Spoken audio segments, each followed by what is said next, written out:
मन की शांति पाने का राज राजा इंद्रसेन हमेशा उदास रहता था।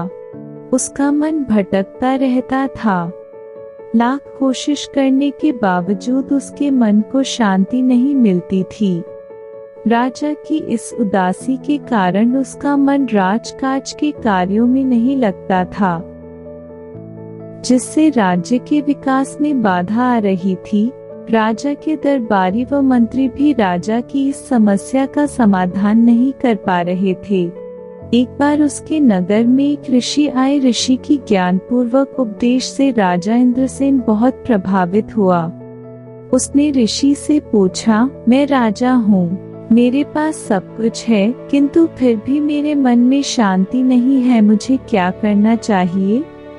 ऋषि ने राजा की बात पर गौर किया और फिर कुछ सोचकर बोले, राजन, आप प्रतिदिन भेष बदलकर अपनी प्रजा के बीच में जाएं और यह जानने की कोशिश करें कि प्रजा का क्या हाल है और आपका राज्य कैसा चल रहा है। राजा ने ऋषि की बात मानी और प्रतिदिन भेष बदलकर प्रजा के बीच जाने लगा। प्रजा के बीच जाने से राजा इंद्रसेन को बहुत हैरानी वाली बातें पता लगा। उसे पता चला कि प्रजा बहुत दुखी है।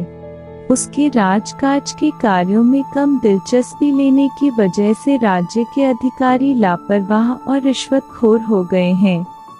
जमाखोरों की वजह से दैनिक कार्यों की मूलभूत वस्तुओं के भाव बढ़ने से महंगाई बढ़ गई है। खाने की पानी की समस्या थी तो कहीं स्वास्थ्य सुविधाओं का अभाव था।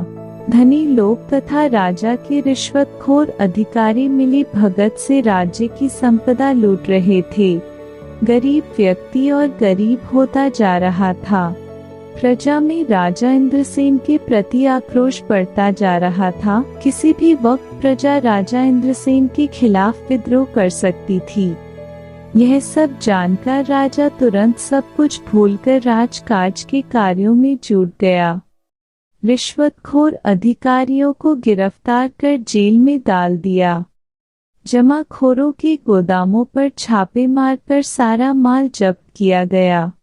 राजा ने खुला दरबार लगाकर प्रत्यक्ष रूप से प्रजा की समस्याएं सुननी शुरू कर दी और जितनी जल्दी हो सकता था उन समस्याएं सुननी शुरू कर दी और समस्याओं का समाधान करने लगा। प्रजा के मन में राजा इंद्रसेन के प्रति सम्मान बढ़ने लगा। कुछ दिनों बाद ऋषि राजा से मिले और पूछा, राजन, आपको कुछ शांति प्राप्त हुई? राजा बोले, मुझे पूर्ण रूप से शांति तो नहीं मिली, किंतु जब से मैंने अपनी प्रजा के दुखों के बारे में जाना है, मैं उनके दुख निवारण में लगा हूँ। इससे मेरे मन को थोड़ी थोड़ी शांति मिल रही है।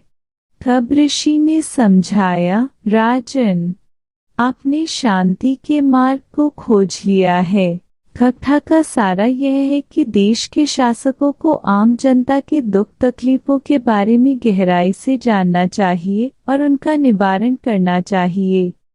अगर आम जनता सुखी होगी तो देश के शासक भी सच्चा सुख अनुभव कर सकेंगे और देश तरक्की की राह पर चलेगा।